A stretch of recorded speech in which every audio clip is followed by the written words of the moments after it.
Hello all, ఈ వీడియోలో Pawan Korean movie review అయితే తెలుసుకుందాం. పవన్ అంటే మనం పిలుచుకునే పవన్ కాదు భయ్య, ఇది కొరియన్ ఆర్ ఫ్రెంచ్ వర్డ్ అనుకుంటా. దీనికంటే ఒక మీనింగ్ కూడా ఉంది, ఒక స్పెషల్ మ్యూజిక్ ఇన్స్ట్రుమెంట్ సంథింగ్ ఇలా వస్తుంది అనమాట. ఇదైతే మీకు రీసెంట్ గా నెట్ఫ్లిక్స్ లోకి వచ్చింది, తెలుగు డబ్బింగ్ కూడా అవైలబుల్ గా ఉంది.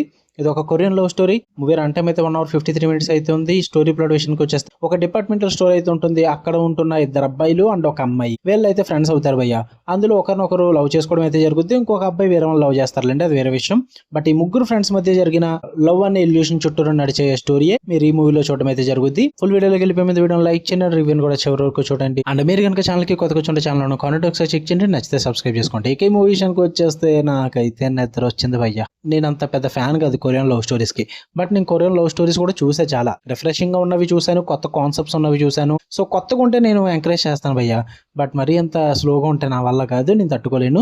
మీకు కొరియన్ లవ్ స్టోరీస్ చూసి అలవాటు ఉంది, ఎంత స్లోగా ఉన్నా పర్లేదు చూస్తాం అనుకుంటే చూడండి. నాకు మెయిన్ ప్రాబ్లం ఏంటంటే ఈ మూవీతో కొత్తగా ఏం లేదు.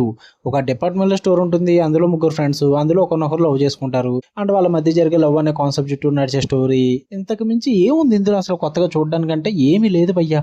నీరసం వచ్చేస్తుంది అనమాట. ఆ లవ్ స్టోరీని ముందుకు తీసుకెళ్ళడానికి చాలా నీరసంగా తీసుకెళ్తారు భయ్య.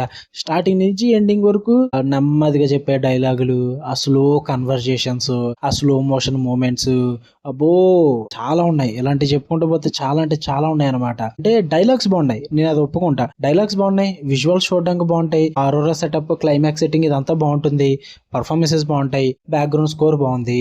అంతే, ఇలా టెక్నికల్ పరంగా చూడడానికి బాగానే ఉన్నాయి అన్ని కూడా. బట్ మెయిన్ డ్రామా పరంగా కానీ, ఆ లవ్ స్టోరీ పరంగా కానీ, అండ్ ఆ ఎమోషనల్ మూమెంట్స్ పరంగా కానీ, వీటి పరంగా కొత్తగా లేదు భయ్య. చాలా రొటీన్ గా అయిపోయింది అనమాట. చాలా మూవీస్ అంటే చాలా మూవీస్ లో చూసేసాం అనమాట ఇదే type of Korean back drop లో జరిగే మూవీస్ అన్నాయి కూడా. సో అందుకే నాకు చాలా రొటీన్ గా అనిపించింది, చాలా నీరసంగా అనిపించింది, నిజంగా నిద్ర వచ్చింది భయ్య నాకైతే ఈ డ్రామా చూస్తున్నాను సేపు. నాకైతే అంతగా ఏం వర్కౌట్ అవ్వలేదు. మీకు కొరియన్ లవ్ స్టోరీస్ ఇష్టం అనుకుంటే చూడండి. సారీ, నా ఒపీనియన్ సీరియస్ గా తీసుకోవద్దు, ఎందుకంటే నేను కొరియన్ లవ్ స్టోరీస్ కి పెద్ద ఫ్యాన్ కాదు కాబట్టి నాకేం వర్కౌట్ అవ్వలేదేమో మరి. బట్ కొత్తగా ఉంటే నాకు వర్కౌట్ అవుతుంది, బట్ నాకు ఇది కొత్తగా లేదు, సో అందుకే నాకు నచ్చలేదు. మీరు చూద్దాం అనుకుంటే చూడండి. లాస్ట్ లో కిసింగ్ సీన్ ఉంటుంది. అపార్ట్ ఫ్రమ్ దట్ మూవీ అంతా కూడా ఫ్యామిలీతో చూసేయచ్చు. ఓకే, మీకు వీడియో నచ్చితే లైక్ చేయండి, షేర్ చేయండి, మీ ఒపీనియన్స్ కూడా కామెంట్ చేయండి. మళ్ళీ నెక్స్ట్ వీడియో కలుద్దాం. అంటే లవ్ యూ ఆల్, బై.